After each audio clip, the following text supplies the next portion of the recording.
வணக்கம். சரி, இன்னைக்கு நாம் எங்கே போகிறோம் அப்படின்னா, அதாவது எப்பயுமே நம்ம பயணம் பண்ணும்போது ஒரு நாள் எடுத்துக்கிறோம். இல்லை நம்ம இங்கேருந்து பக்கத்தில் தான் கொஞ்சம் தூரத்தில் ஒரு 3 மணி நேரம் போகிறோம், 4 மணி நேரம் போகிறோம் அப்படின்னு எடுத்துட்டோன்னா, ஒவ்வொரு நேரமும் நமக்கு மிகவும் முக்கியமான ஒன்று. அப்போ நம்ம அதுக்கு தகுந்த மாரி என்ன செய்கிறோன்னாக்கா பயண திட்டத்தை வகுத்துக்கிறோம். இப்போ நாங்கள் என்ன பண்ணோம் அப்படின்னு சொன்னால், இன்றைக்கி தலைஞாயிறு போகிறோம் அப்படின்னு பிளான் பண்ணோம். ஆனால் தலைஞாயிறுக்கு போகிறோன்னாக்கா நேராக நம்ம பாயிண்ட் டு பாயிண்ட் பஸ் மாதிரி போக முடியாது. நம்ம வழியில் என்னென்ன வரலாற்று சிறப்புமிக்க இடங்கள் இருக்குதுன்னு பார்த்துட்டே தான் போனோம்.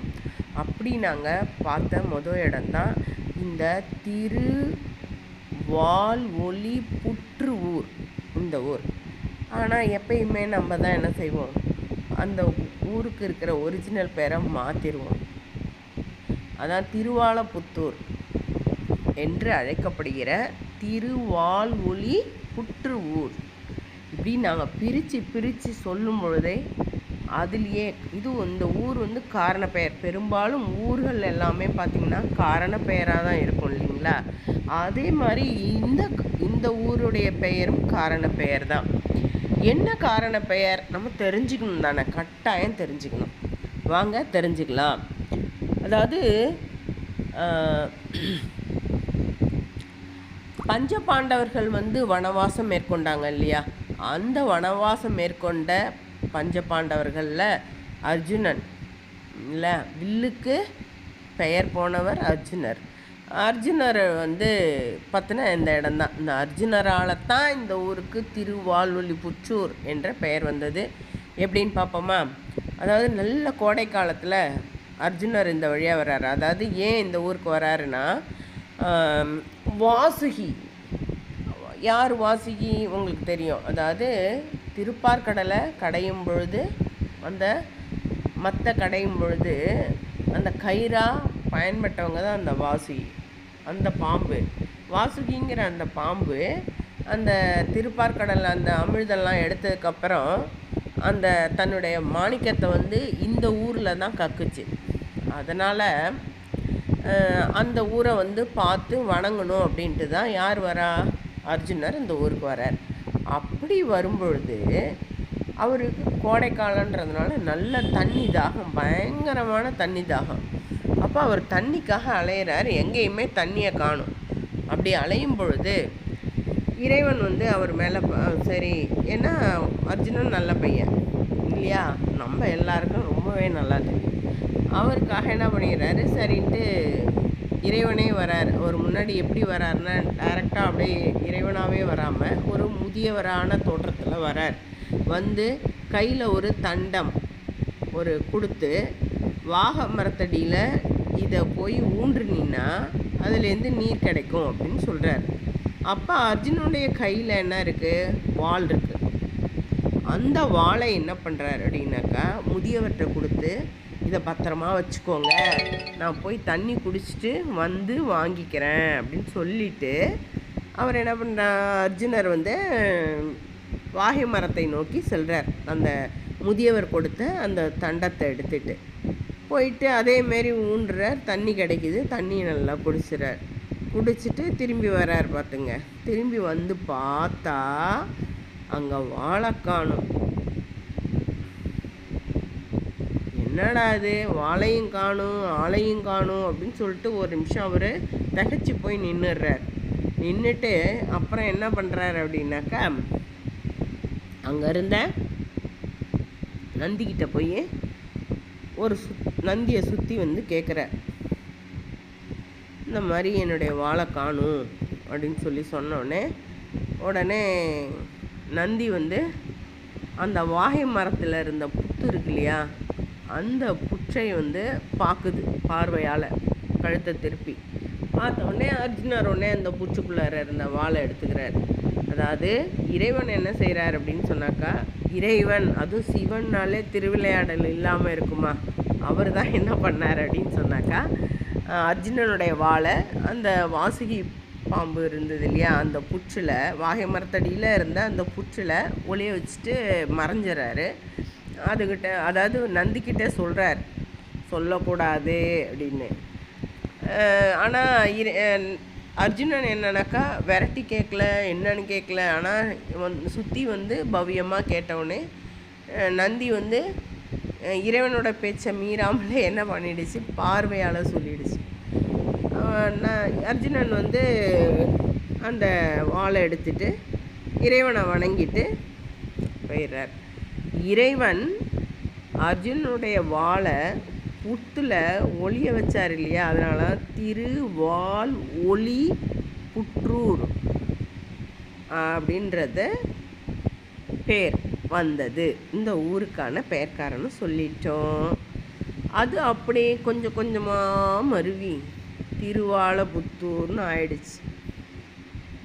சரி, நம்மளுடைய மூலவருக்கு எப்படி மாணிக்க வண்ணர் அப்படின்னு பேர் வந்துச்சு அப்படின்னா, ஒரு அரசன் ஆட்சி செஞ்சிட்டு இருந்தார். அந்த காலத்தில் பார்த்திங்கன்னா பயங்கரமான வறட்சி, ஊரே ரொம்ப கஷ்டப்பட்டுட்டு இருந்தது. அந்த நேரத்தில் இறைவன் என்ன செஞ்சார் அப்படின்னாக்கா, மாணிக்க மழையை பொழிய வைத்தார். ஊர் பூரா மாணிக்க கற்களாக கொட்டுற மாதிரி மழையை பொழிய வச்சார்.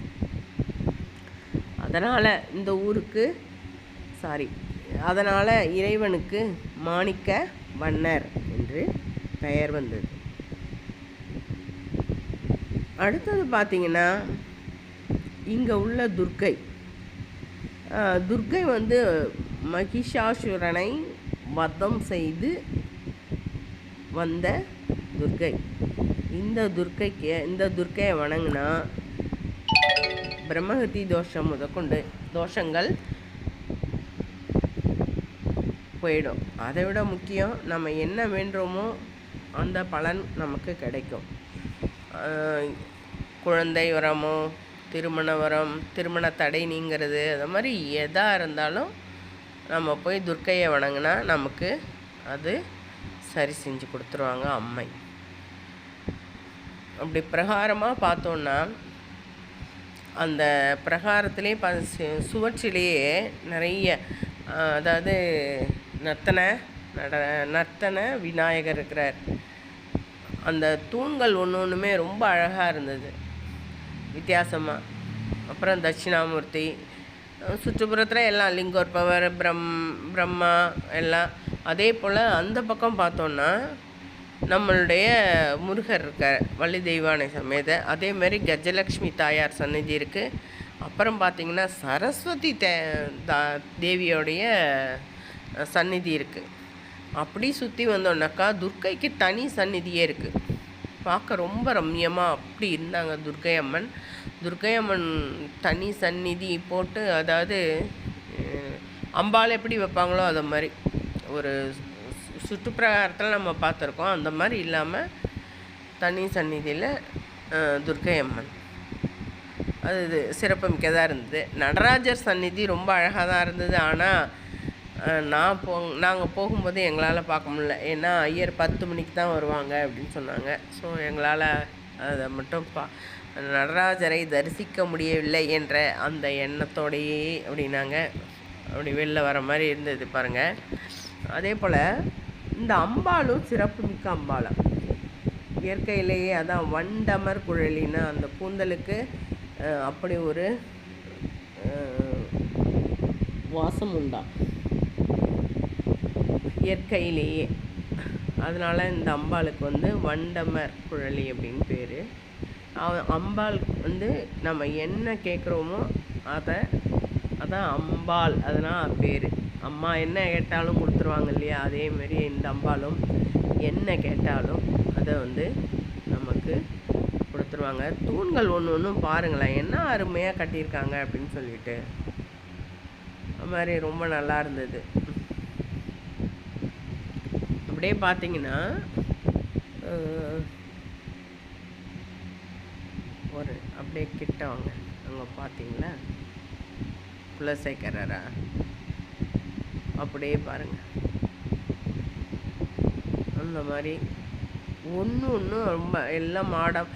ஆனால் என்னென்னா இங்கேயும் பெரிய ராஜகோபுரம்லாம் இல்லை. ஆனால் கோயில் அவ்வளோ நல்லா இருக்குது. மிக பழமையான கோயில். நீங்கள் பார்த்துங்க, அந்த பஞ்ச பாண்டவர்களில் ஒருத்தரான அர்ஜுனரே வணங்கியிருக்கிறாருன்னா பார்த்துங்க எவ்வளோ பழமையான கோயில்னு. அதை விட 3 பேர், 4வரில் சமயக்குறவர் 4வர், அதில் 3 பேர் இந்த கோயிலை பற்றி பாடியிருக்காங்க அப்படிங்கிறது மிக சிறப்பு வாய்ந்த ஒன்று. நம்ம இப்போ தட்சிணாமூர்த்தியை பார்த்துட்ருக்கோம் பாருங்கள். தட்சிணாமூர்த்தி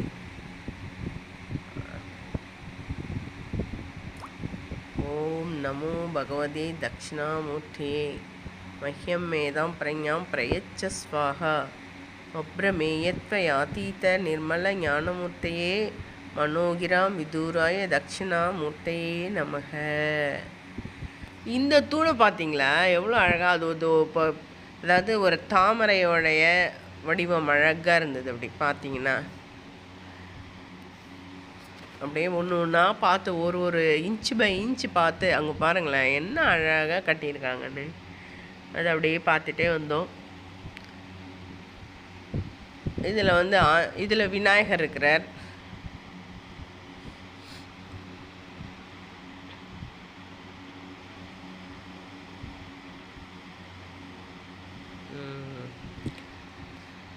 விநாயகரை பார்த்தோம். விநாயகரை அப்படியே வணங்கிட்டு ஒரு சாய்வால் அப்படியே பார்த்துட்டே வந்தோம். இதெல்லாம் வந்து பொருட்கள்லாம் போட்டு வச்சுருக்குறாங்க, அதிலலாம் எதுவும் கிடையாது. அடுத்த அறையிலையும் எதுவும் கிடையாது. அப்படியே போனோம். அப்புறம் பாருங்கள், ஃபுல்லாக ருத்ராட்ச மேடை அப்படி இருக்குங்க. அங்கே பாருங்களேன், அதை பார்த்தோம். அதுக்கப்புறம் இந்த 2 அறையிலையும் எதுவும் இல்லை. அப்புறம் அப்படியே இறங்கிட்டோம். இறங்கி அப்படியே சுற்றி வந்தால் அந்த பக்கம்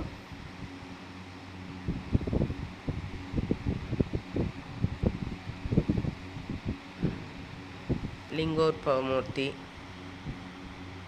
அவரை அப்படியே தரிசனம் பண்ணிட்டு அப்படியே நகர்ந்தோம். இங்கே பாருங்கள் எப்படி அப்படியே ஃப்ரேம் மாதிரி இருக்கிறாருல்ல இந்த முருகர்.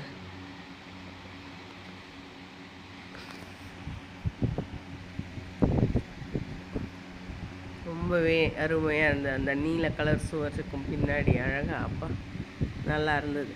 பார்த்துட்டு நல்லா வணங்கிட்டு அப்படியே போனோம். கஜலக்ஷ்மி சரஸ்வதி தேவி பக்கத்தில். முருகரை விட்டு வர முடியல. அதான்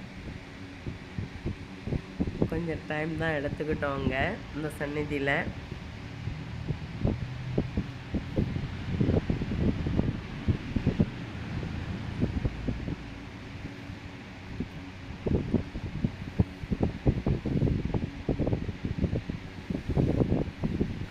அதுக்கப்புறம் அப்படியே வெளில வந்துட்டோம். வந்துட்டு அந்த கோவில் அமைப்பே நல்லா இருந்தது. கொஞ்சம் ஆர்ச் மாதிரி அந்த பார்த்திங்களா, அதுக்குள்ளார அப்படியே நுழைஞ்சு அந்தாண்ட போனோன்னா அதுக்கப்புறம் இங்கே வந்து பிரம்மா இருக்காரா, அதுக்கு அடுத்து அந்தாண்ட பக்கம் போனோன்னா தான் அங்கே தான் வந்து சண்டிகேஸ்வரர். அதெல்லாம் முடிச்சுட்டு அந்தாண்ட போனோன்னாக்கா பாருங்க எவ்வளோப்பா ஸ்ரீ பிரம்மா.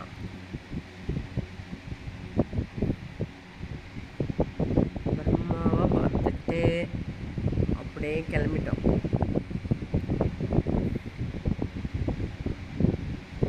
பிரம்மாவை தரிசிச்சுட்டு அப்படியே பார்த்துட்டே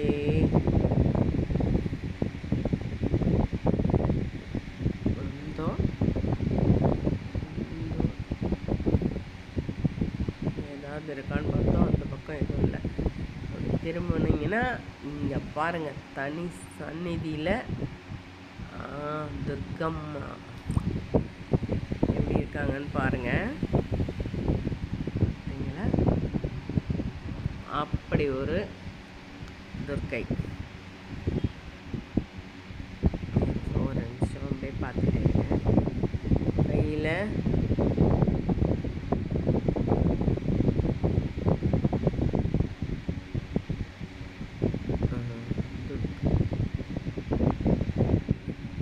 கொஞ்சம் நேரம் நல்லா நிம்மதியாக துர்க்கை அம்மன் சந்நிதியில் இருந்துட்டு கிளம்பிட்டோம்.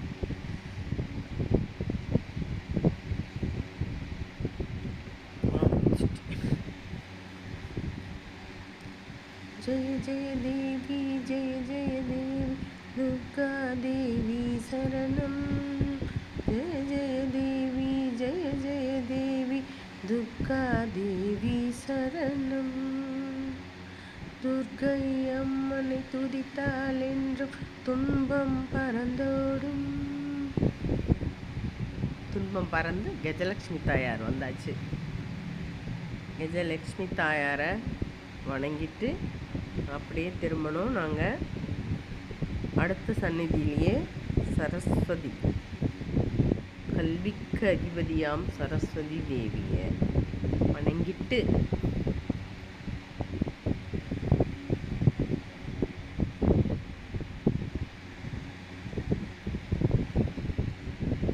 அப்படியே வந்தோம். பைரவரை வணங்கிட்டு சூரியன் சந்திரன்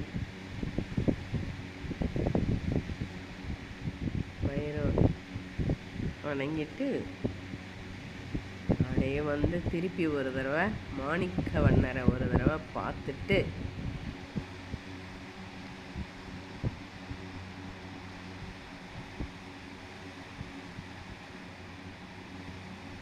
ஓம் நமச்சிவாய.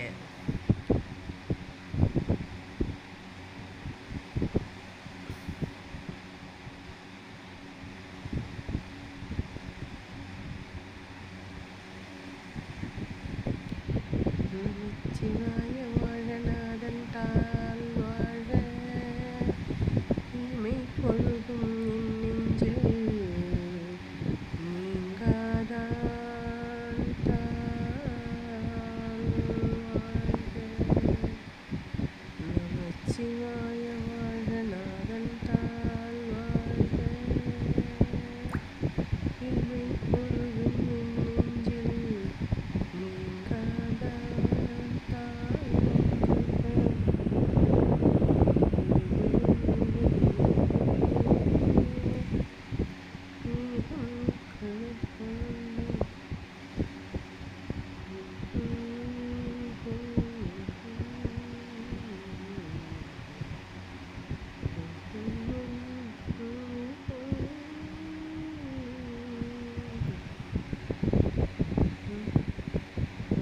தாயார்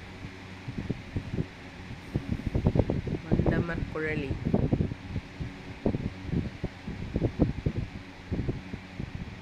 அம்மையை தரிசனம் பண்ணிட்டு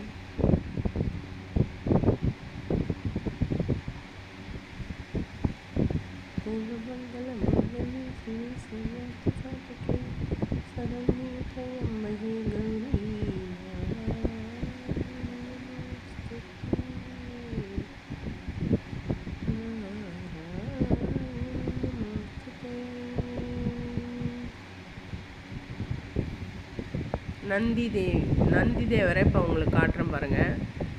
நந்தியார் ஒரு சைடு அந்த பக்கம் பார்த்த மாதிரி இருக்கார், பார்த்தீங்களா? வாகை மரத்தை பார்த்த மாதிரி அதை நோக்கின மாதிரியே இருக்கிறார், சந்நிதியை பார்க்காம. அடுத்தது இங்கே யாகத்துக்கு 10 மணிக்கு தான் யாகம்னாரு. சரி, நாங்கள் ஐயர் 10 மணிக்கு தான் வருவாராம். சரி, யாகன்றதுனால கேரளாலேருந்து வந்திருக்காங்க போல இருக்கு. அதனால் யாகத்துக்கு தேவையான எல்லாமே அங்கே இருந்தது. எல்லாத்தையும் பார்த்துட்டு எங்களுக்காக எல்லாத்தையும் எடுத்துட்டு நாங்கள் மீண்டும் ஒரு முறை இறைவனை பார்த்துட்டு அப்படியே கிளம்புறோம். கிளம்பி வெளியில் வரும்போது இதை பார்த்தா செவுத்தில் பார்த்தீங்கன்னா இப்படி அழகான ஒரு அம்மன்.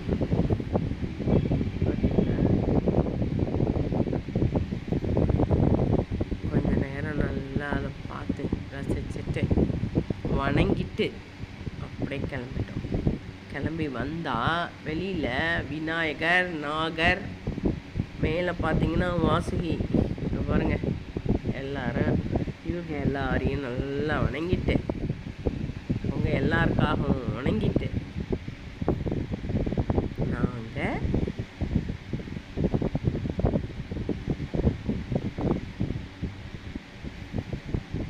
அஷ்டநாகம் பார்த்துட்டு கிளம்பிட்டோம். சரி, நாம் மீண்டும் அடுத்த வீடியோவில் பார்க்கலாம். நன்றி உங்கள் எல்லாருக்கும். வீடியோவை தயவுசெய்து ஸ்கிப் பண்ணாமல் பாருங்கள். பார்த்தீங்களா, மாணிக்கக்கல்லை கக்கிய வாசுகி.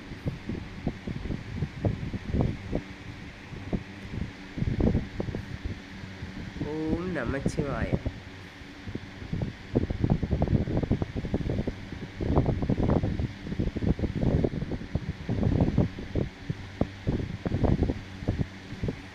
நல்லதே நினைப்போம், நல்லதே நடக்கும். நன்றி.